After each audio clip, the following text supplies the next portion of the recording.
चला तर मुलांनो, आपण मागील आठवड्यात राज्यशास्त्रातील संविधानाची वाटचाल या पहिल्या पाठाच्या अभ्यासाला सुरुवात केली होती.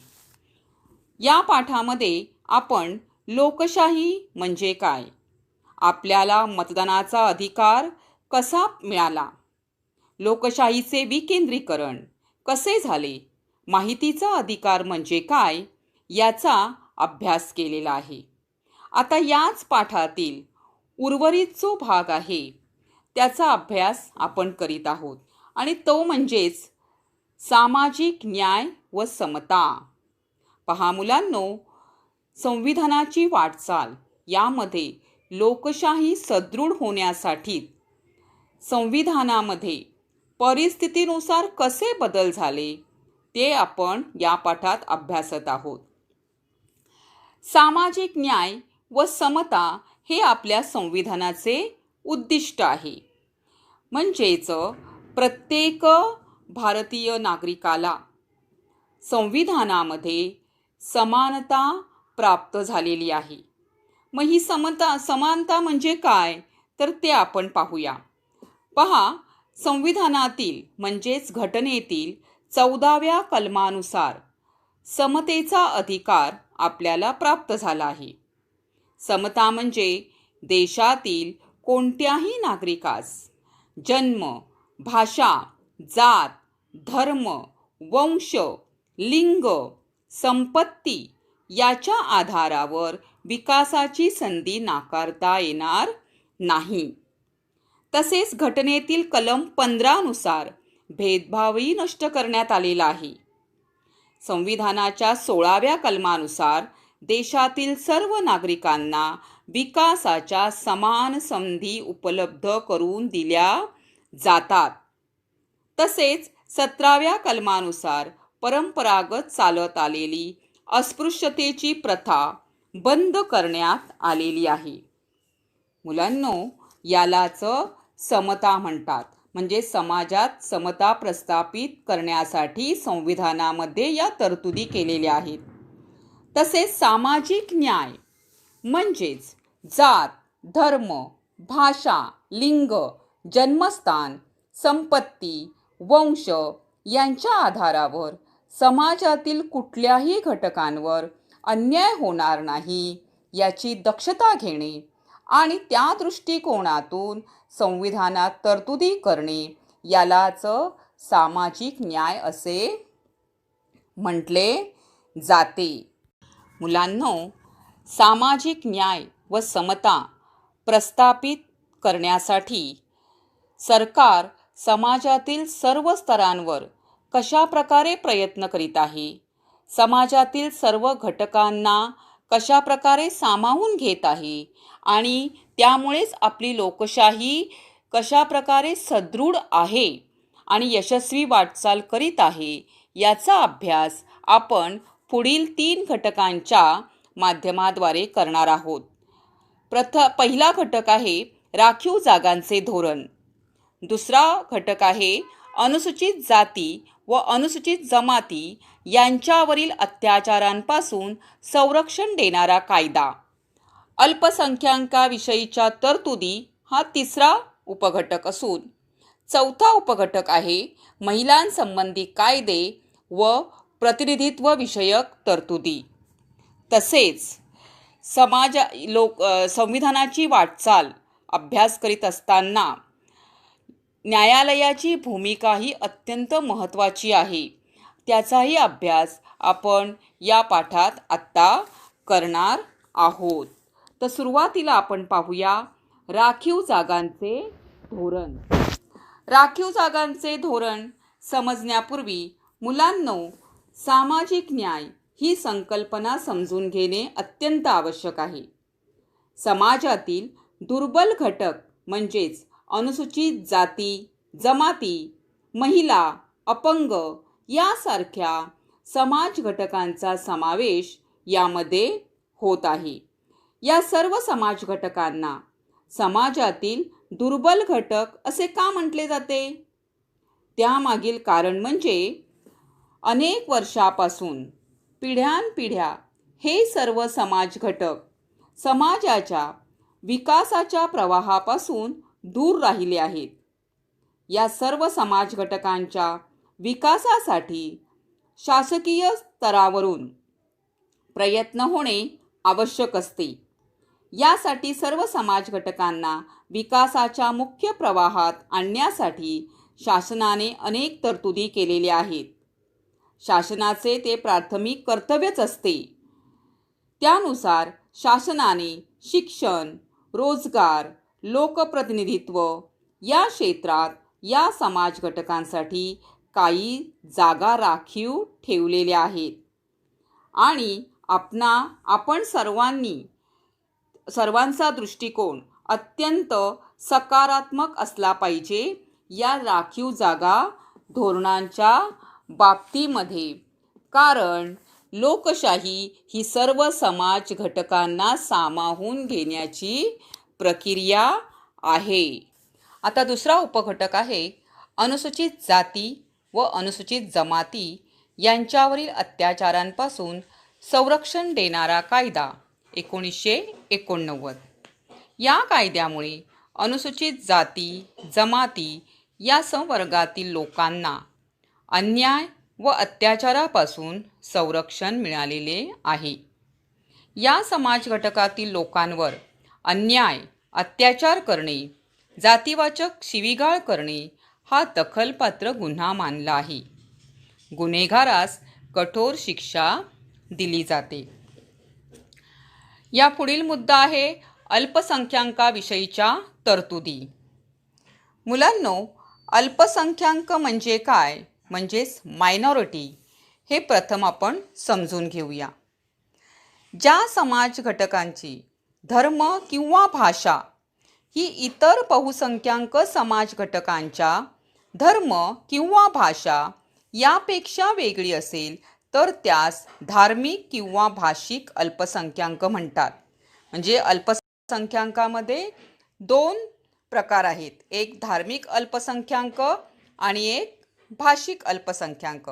उदाहरणार्थ पहा की भारतामध्ये हिंदू धर्मियांची संख्या जास्त आहे.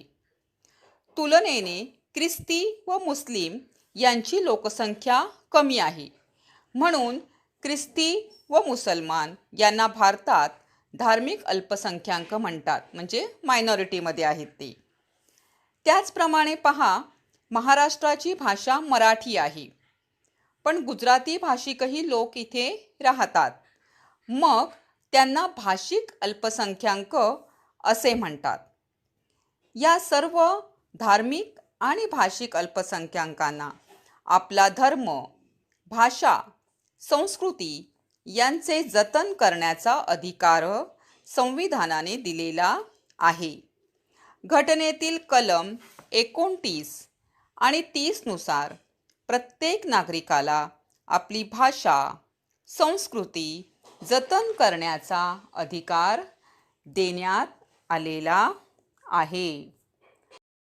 आता पुढचा मुद्दा पाहूया आपण, महिलांसंबंधीचे कायदे आणि प्रतिनिधित्व विषयक तरतुदी. मुलांनो, आपण समाजातील दुर्बल घटकांचा अभ्यास केला. त्यामध्ये महिलांचा समावेश आहे. स्वातंत्र्योत्तर काळात महिलांच्या सक्षमीकरण म्हणजे तुम्हाला मी सांगितलेलेच आहे की महिलांना शिक्षण देणे, त्यांना स्वावलंबी बनवणे, म्हणजेच त्यांचे सक्षमीकरण करणे.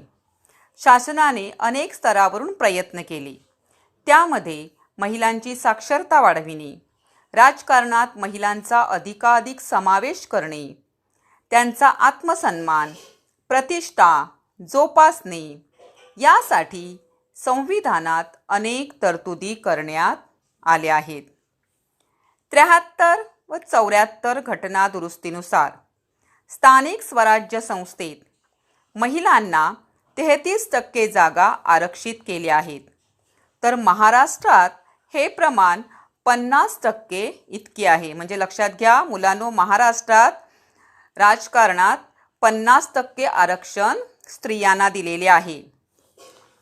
त्याचप्रमाणे वडिलांच्या व पतीच्या संपत्तीत महिलांना समान वाटा. हुंडा प्रतिबंधक कायदा. लैंगिक अत्याचारापासून संरक्षण देणारा कायदा 2013. घरगुती हिंसाचार प्रतिबंधक संरक्षण देणारा कायदा 2005. अशा काही महत्त्वाच्या तरतुदींनी महिलांना त्यांचे स्वातंत्र्य जपण्यास आणि स्वतःचा विकास साधण्यास अनुकूल वातावरण निर्माण केलेले आहे. मुलांनो, आपण अशा प्रकारे सामाजिक न्याय व समता यांचा अभ्यास केला. मुलांनो, आता या संविधानाची वाटचाल या पाठातील तिसरा आणि शेवटचा उपघटक न्यायालयाची भूमिका याचा अभ्यास करीत आहोत. लोकशाही बळकट करण्याच्या प्रक्रियेत तसेच सामाजिक न्याय समता ही उद्दिष्टे आहेत. ही साध्य करण्यासाठीही आणि देशाची प्रगती करण्यासाठी भारतातील न्यायालयांची भूमिका ही खूप महत्त्वाची आहे आणि तेच आपण आता अभ्यासणार आहोत. आता पहा, आपण मागील तासाला सत्तेचे विकेंद्रीकरण याचा अभ्यास केला. सत्तेच्या विकेंद्रीकरणामध्ये विधिमंडळ, कार्यकारी मंडळ, न्यायमंडळ ही सत्तेची 3 प्रमुख अंगे आहेत. म्हणजेच पहा, लोकहितासाठी विविध कायदे करणे, तसेच आवश्यकता असल्यास संविधानाच्या मूलभूत चौकटीला धक्का न लावता त्यात बदल करणे हा विधिमंडळाचा अधिकार आहे. विधिमंडळ म्हणजेच कायदे मंडळ आणि केलेल्या कायद्याची अंमलबजावणी करण्याचे काम हे कार्यकारी मंडळ करते. तर विधिमंडळाने केलेले कायदे आणि कार्यकारी मंडळाने केलेली अंमलबजावणी याची कायदेशीर बाजू तपासण्याचे महत्त्वपूर्ण काम हे न्यायमंडळाचे असते. कोणत्याही परिस्थितीमध्ये संविधानाच्या मूलभूत चौकटीला धक्का लागणार नाही याची काळजी न्यायालय घेत असते. जर कायदे मंडळाने संविधानाची मूलभूत चौकट बदलणारा कायदा केला तर तो कायदा बदलण्याचा अधिकार न्यायालयाला आहे. आणि म्हणून आता आपण न्यायालयाची भूमिका याचा अभ्यास करताना 2 महत्त्वपूर्ण गोष्टी पाहणार आहोत. एक म्हणजे संविधानाची मूलभूत चौकट म्हणजे काय आणि दुसरे न्यायालयाचे महत्त्वपूर्ण निर्णय. आता सर्वप्रथम पाहूया संविधानाची मूलभूत चौकट.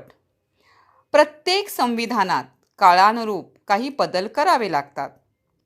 हे सर्व बदल परिस्थितीनुसार होत असतात. हे बदल करण्याचा अधिकार संसदेला म्हणजेच कायदे मंडळाला आहे. पण हे बदल करताना संसदेला काही मर्यादा आहेत आणि या मर्यादा म्हणजे संविधानाची मूलभूत चौकट आहे. संसदेने संविधानामध्ये केलेले बदल किंवा निर्माण केलेले कायदे हे संविधानातील अंतर्भूत तरतुदींना अनुसरून असले पाहिजेत. संविधानाच्या मूलभूत चौकटीला धक्का लावणारे असता नयेत. भारत हे एक सार्वभौमिक, समाजवादी, धर्मनिरपेक्ष राष्ट्र आहे. न्याय, स्वातंत्र्य, समता, बंधुता या भारतीय संविधानातील महत्त्वपूर्ण तरतुदी आहेत. संसदेने संविधानात केलेले बदल किंवा नवीन कायदे संविधानातील मूलभूत तरतुदींच्या विरुद्ध असतील तर ते रद्द करण्याचा अधिकार सर्वोच्च न्यायालयाला आहे. म्हणजे मूलभूत चौकट म्हणजे कळलं का, की जेव्हा संविधान तयार करण्यात आलं त्याच वेळेला भारत हे एक सार्वभौम, समाजवादी, धर्मनिरपेक्ष राष्ट्र असेल आणि न्याय, स्वातंत्र्य, समता, बंधुता ही त्याची मूल्ये आहेत हे प्रतिपादन करण्यात आलं होतं आणि त्यानुसारच सगळी कलम म्हणजेच कायदे करण्यात आले. पण परिस्थितीनुसार जर त्या कलमांमध्येच म्हणजे त्या कायद्यामध्ये काही दुरुस्ती करायची असेल तर संसदेला ही जी मूलभूत चौकट आहे, ज्या मूळ तरतुदी आहेत त्याला अनुसरूनच करावं लागतं. त्याच्या विरुद्ध जर केलं गेलं तर न्यायमंडळ तो कायदा रद्द करू शकते. आता दुसरा मुद्दा पाहूया की महत्त्वपूर्ण न्यायालयीन निर्णय कोणते आहेत ते. मुलांनो, संविधानाची मूलभूत चौकटीची जपणूक करीत असताना देशातील प्रत्येक नागरिकाचे मूलभूत अधिकार अबाधित व सुरक्षित ठेवण्यासाठी न्यायालयाने अनेक महत्त्वपूर्ण निर्णय दिले आहेत. मानवी हक्कांची जोपासना करीत असताना दुर्बल घटकांच्या सक्षमीकरणावर विशेष भर दिला आहे. आता मानवी हक्क म्हणजेच काय, तर आपल्याला प्रत्येकाला मूलभूत अधिकार माहिती आहेत. अन्न, वस्त्र, निवारा, आरोग्य, शिक्षण हे मूलभूत आपले अधिकार आहेत. पण आपल्याला संपूर्ण भारतात कुठेही फिरण्याचा, कुठेही वास्तव्य करण्याचा किंवा भाषण स्वातंत्र्य ही जी काही अनेक स्वातंत्र्य अधिकार आपल्याला मिळाले आहेत, हे सगळे आपले मानवी हक्क आहेत. तर ह्या सगळ्याचा विचार न्यायालय करीत असते. तसेच बालके, महिलांची प्रतिष्ठा, आदिवासींचे हक्क यासारख्या विषयांवर न्यायालयांनी अनेक महत्त्वपूर्ण निर्णय दिलेले आहेत.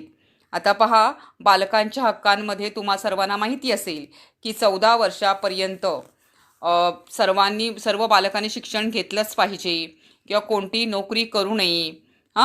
तर हे बालकांचे हक्क. तसेच प्रत्येक बालकाला चांगलं सकस अन्न आहार मिळाला पाहिजे किंवा विविध ज्या लसी आहेत त्या लहानपणीच मुलांना पोलिओसारख्या सगळ्या लसी मोफत टोचल्या जातात. म्हणजेच बालकांचं आरोग्यही पाहिलं जातं. यासंबंधी विविध अनेक कायदे आहेत. तसेच स्त्रियांसाठीही विविध कायदे आहेत. हे आपण महिलांचा जेव्हा आपण अभ्यास केलेला आहे त्यावेळेला आपण पाहिलेले आहे. महिलांविषयी ज्या तरतुदी आपण पाहिल्यात त्यासंबंधी त्यावेळेला पाहिलेले आहे. आदिवासींसाठी सुद्धा अनेक तरतुदी करण्यात आलेल्या आहेत. आदिवासींना शिक्षण देणे, त्यांना स्वावलंबी बनवणे, त्यांना आर्थिक सहाय्य करणे तर इत्यादी अनेक कायदे आदिवासींच्या बाबतीतही केलेले आहेत.